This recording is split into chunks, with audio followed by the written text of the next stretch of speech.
For most folks, the biggest fear in retirement is running out of money. Nothing new there. So what I did, is I added safety from my accumulation years for my decumulation years. In accumulation, folks, I was 100% stock all the time. High risk, high reward, buying low whenever the stock market was down. It's great.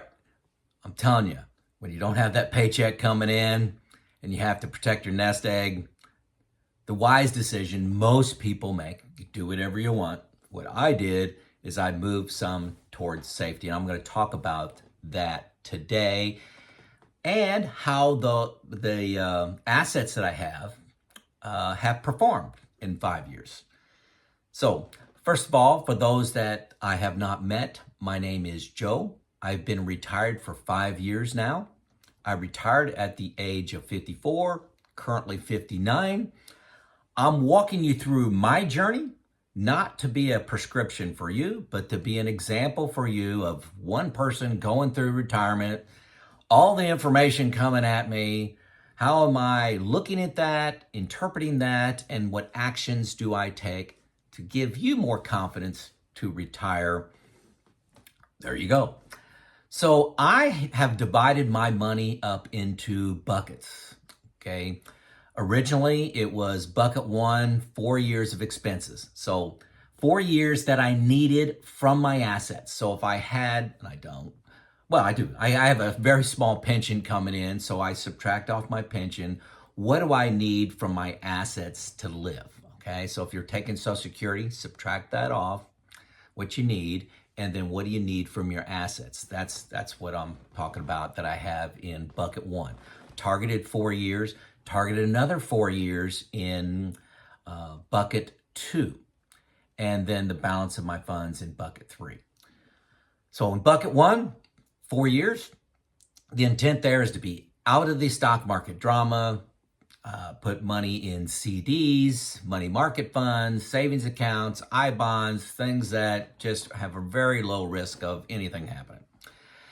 By bucket two, I tried to be a little aggressive, and I had those in balanced funds. So 60-40, 50-50 kind of funds, two different funds that I'm belonging to. And then my bucket three was, I would say 90% stock in that. I'm trying to increase that to 100%, but I have a balanced fund in there too that I'm trying to deplete a little bit as I do Roth conversions. So that's my approach. Bucket one, bucket two, bucket three. Bucket three is where I was really trying to get my growth. So how at this 5 year mark, what's going on for me? So markets are at new high, good time to talk, right? Let's see, it's my growth account. Compounded annual growth rate since I've retired, 13.73. Extremely excited about that. Wasn't always that good. There were times it was better, okay? Like into 2021. I do have some drags on that, some sectors that I invest in that haven't been helping me a lot. I have 5% small cap in there, 15% mid cap, and 17% international, and 10% balanced, like I was saying. Those have kind of been the drags for me. But again, in retirement, I'm trying to spread out my assets so I don't have these wild swings.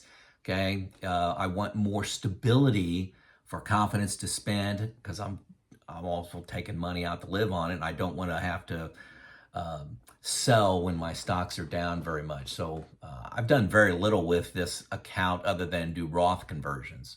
It's not the topic of today's video. Now, so I said 13, let's say 14%. Now, if I would have put everything in the total stock market like VTI, I would have made 16%. And you said, oh, Joe, you should have put it all in VTI. Well, that's all hindsight. I diversified more. I'm still hanging on to international. International stocks, I think, are on very much of a sale right now for their PE ratios, but they've been a dog for me since I've been retired. So the 2% difference between total stock market and what I'm doing, I explained to my small cap, mid cap, and international, and some of the balance that I have. be careful not to chase returns in retirement. You're trying to buy a little safety by spreading out where I'm invested. That's what I do. My goal in planning, just for comedy, was to earn 7%. So I'm getting double that, which is great. And we gotta make money in the good times. Now, those of you that use a comprehensive software package like New Retirement, I enter 9% optimistic, 7% pessimistic, 9% optimistic, 7% average, 5% pessimistic. Okay, and that's just what I enter, and I can toggle between those very simply and see how my assets grow and how it works with Social Security and my pension, different inflation rates. Those are the numbers I use. I typically hit the 9% when I want to look at taxes to see what my tax bomb is going to look like when required minimum distributions kick in.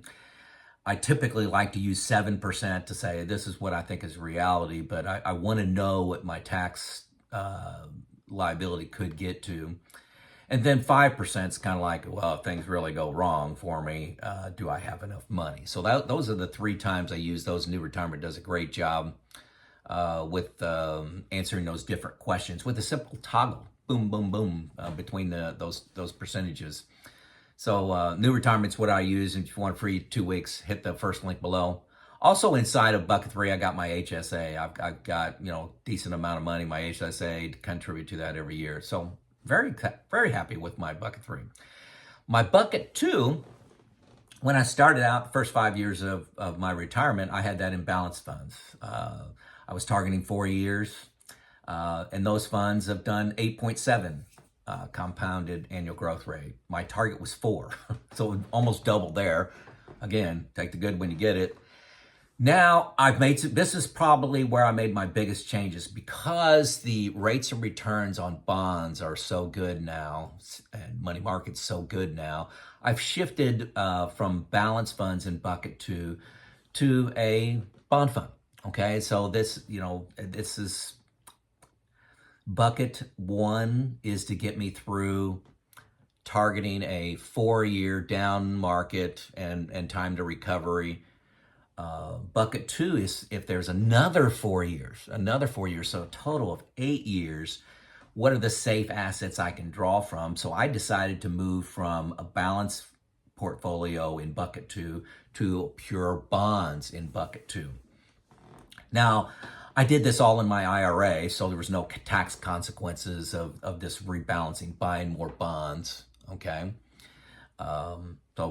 Some of you asked questions earlier on that. I did it all in pre-tax in my IRA. But since the bond market and the money market funds and CDs have all got, the rates are so high right now, I chose to move Bucket 1 and Bucket 2 each to 5 years. So I have 10 years in safe investments. Okay, Bucket 1, remember I said that was CDs, money market funds, I-bonds, T-bills, that kind of stuff. Bucket 2 is this bond fund. So I got 10 years, which takes me from 59 to 69, which is when I'm planning on taking Social Security, and my demand on my assets goes down substantially. Okay, hopefully I'm not confusing you with what's going on, but my main message here is my Bucket 2 is returned 8.7 versus a target of 4. That makes everything solve for me inside of New Retirement. And my Bucket 3, 13.73. So good problems. Good. It's been a really good 5 years for me. And remember, I've been living for 5 years and with the expenses too. My Bucket 1, my original goal was 0% return. And it's kind of complex now. I didn't calculate what I'm getting there. I got so many different pockets of money: CDs, money market funds, cash, bonds, I-bonds. I just, I'm probably earning somewhere around 2.5, 3 total. But I got CDs paying 5.5, 5, money market paying over 5. I-bonds 4.63. I was getting 9.7 or something like that a couple years ago. And like I said, I'm targeting 5 years now in Bucket 1 and Bucket 2. Really, I'm buying security, buying peace of mind, okay? Buying confidence to spend money now while I'm in my late 50s and approaching 60s. I want that to be an epic time of retirement. So I'm buying safety, not chasing maximum returns and have everything all in stocks. Just what I'm doing, okay? Not necessarily right or wrong what you want to do. Let's see. I'm currently, and a lot of people think this is extremely aggressive, I'm currently 80-20 stocks to bonds. So 80-20. Thought I'd offer that. Gets me to 69. So again, I am spending money along the way. I had some big one-time purchases. This was in my, plan. Had a couple weddings that I'm saving for. One I've spent, and then I purchased a new car. So I had a couple big things that were in planned for my early retirement. My net worth, excluding my home, just take my home out, is up 36% from the time I retired. So I couldn't be happier about that. Let's see. Really, most of my positive gains were in 2019, 20, and 21. 22 hit me down. 23 brought it back up some. 2024 so far has really brought that up to about the same level I was. So all of my good years were first three. All in all, pretty good 5 years, but be careful. One of the cautions I have about people that I've talked to and interact with is they say, hey, a bear market's only last a year or 2 years or something like that. That's the down cycle. As soon as it turns and you have two good quarters, you could be in a bear market, okay? But you may not be back up to new highs. So what's that whole duration all the way down back to new highs? That can be, anything, but it can be, 10 years, 8 years, 4 years. I can't tell you what it's with. In retirement, you want to protect for as much as you can. My bucket 1 and 2 protect me against 10 years. You may think that's too much. That's okay. I'm just telling you what I do. I was at 8 years, and I thought I was being aggressive at 8 years, but with the bond market, money market fund performance, CDs, I'm choosing to lean in harder with safe assets and just dance in the streets. So remember, this can happen. The stock market has been doing well since like 2009 or 10. But remember the lost decade, 2000 to 2010. You've got to plan for things like that. A down market and recovery can take a long time. Don't just have this recency bias that the stock market always goes up. So there you go. That's how my buckets are doing. I couldn't be happier knowing that 5 years in retirement, how things are growing for me. Been a little drama along the way, COVID, had a nice spike down, and where was the world going during COVID? And then we had 2022, which was a terrible year in the stock market, where all this supply chain, globalization stuff going crazy into the world. It came back. So it was not a smooth ride, but where I sit today is pretty good. So that's kind of what I'm thinking about today about with my buckets. It's Joe out.